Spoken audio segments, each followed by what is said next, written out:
बिस्मिल्लाहिर्रहमानिर्रहीम अस्सलाम वालेकुम। अच्छा जी, which sampling is also called chunk sampling. तो याद रखिएगा क्लस्टर सैम्पलिंग को हम चंक सैम्पलिंग के नाम से भी जानते हैं, ठीक है?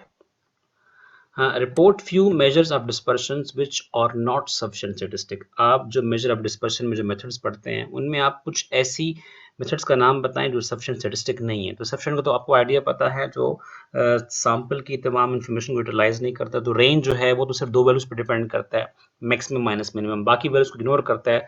तो रेंज जो है वो एक सफिशिएंट स्टैटिस्टिक नहीं है। इसके बाद अगर हम क्वार्टाइल डेविएशन भी देखें ना, तो क्वार्टाइल डेविएशन जो है वो Q3 - Q1 डिवाइड बाय 2, वो भी जो है एक सफिशिएंट स्टैटिस्टिक नहीं है, क्योंकि वो Q3 के आगे क्या हो रहा है, Q1 के पीछे क्या हो रहा है, उस पे फोकस नहीं करता। तो रेंज भी इसमें आता है और क्वार्टाइल डेविएशन भी आता है। ये दोनों जो है वो सफिशिएंट स्टैटिस्टिक नहीं है, क्योंकि ये सफिशिएंट स्टैटिस्टिक की डेफिनेशन पे पूरा नहीं उतरते, ठीक है? What is mean by best estimator? Best estimator हम किसे कहते हैं? अच्छा, एक एस्टिमेटर अनबाइस्ड भी हो और अनबाइस्ड के साथ साथ उसका जो वेरिएंस है वो भी मिनिमम हो। मतलब एक अनबाइस्ड एस्टिमेटर और उसका साथ वेरिएंस भी मिनिमम हो, तो फिर ऐसे एस्टिमेटर को फिर हम एक बेस्ट एस्टिमेटर के नाम से जानते हैं एस्टिमेशन में, ठीक है? अच्छा, नेक्स्ट क्वेश्चन इंपॉर्टेंट है कि can standard error be calculable for samples of different sizes. अगर आपके पास सैंपल्स हैं और उनके साइज डिफरेंट हैं, तो याद रखना उनका हम स्टैंडर्ड एरर कैलकुलेट नहीं कर सकते। स्टैंडर्ड एरर के लिए ये इंपॉर्टेंट पॉइंट है कि आपने जितने भी सैंपल्स लिए उनका साइज सेम होना चाहिए। अगर साइज सेम होगा तो आप स्टैंडर्ड एरर कैलकुलेट कर सकते हैं। अगर साइज डिफरेंट है तो फिर आप इसको कैलकुलेट नहीं कर सकते हो। Coefficient of variation is affected by change of dash. अच्छा, हमारे पास चेंज ऑफ ऑरिजिन भी होता है, चेंज ऑफ स्केल भी होता है। तो याद आपने रखना है कि जो कोफिशिएंट ऑफ वेरिएशन है, जो बेस्ट मेजर ऑफ डिस्पर्शन है रिलेटिव रिलेटिव टर्म्स में, वो चेंज ऑफ ऑरिजिन से तो अफेक्ट नहीं होता, लेकिन चेंज ऑफ स्केल से अफेक्ट हो जाता है, ठीक है?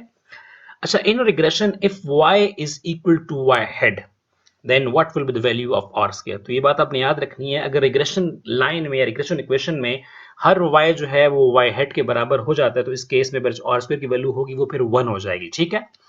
और इसके बरक्स अगर हम देखें कि in regression if y head is equal to y bar, अगर आपकी जो y हेड है, ठीक है, अगर एस्टिमेटेड वैल्यू अगर वो y बार के बराबर हो जाती है, तो उस केस में जो आर स्क्वायर की वैल्यू होगी फिर वो 0 के बराबर हो जाएगी। इंपॉर्टेंट पॉइंट है, आपने याद रखना है।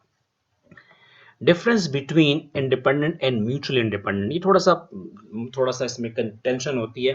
देखिए, इंडिपेंडेंट का जब हम लफ्ज इस्तेमाल करते हैं ना, तो हम दो वेरिएबल्स या दो इवेंट्स के होते हुए में इस्तेमाल करते हैं। लेट्स सपोज ए और बी दो इवेंट्स हैं, ए बी से इंडिपेंडेंट है और बी ए से इंडिपेंडेंट है, इसको हम कहते हैं इंडिपेंडेंट। अगर आपके पास ये इवेंट्स बढ़ जाए, 3 हो जाए, ए बी सी हो जाए, तो वहां पे फिर हम इंडिपेंडेंट का वर्ड इस्तेमाल नहीं करते, फिर वहां पे हम म्यूचुअल इंडिपेंडेंट का वर्ड इस्तेमाल करते हैं। मतलब ए बी भी आपस में इंडिपेंडेंट है, बी सी भी इंडिपेंडेंट है, सी ए भी इंडिपेंडेंट है। मतलब 3 वेरिएबल्स हो और हर एंगल से वो दो दो वेरिएबल्स इंडिपेंडेंट होंगे, तो इसको फिर हम म्यूचुअली इंडिपेंडेंट के नाम से जानते हैं।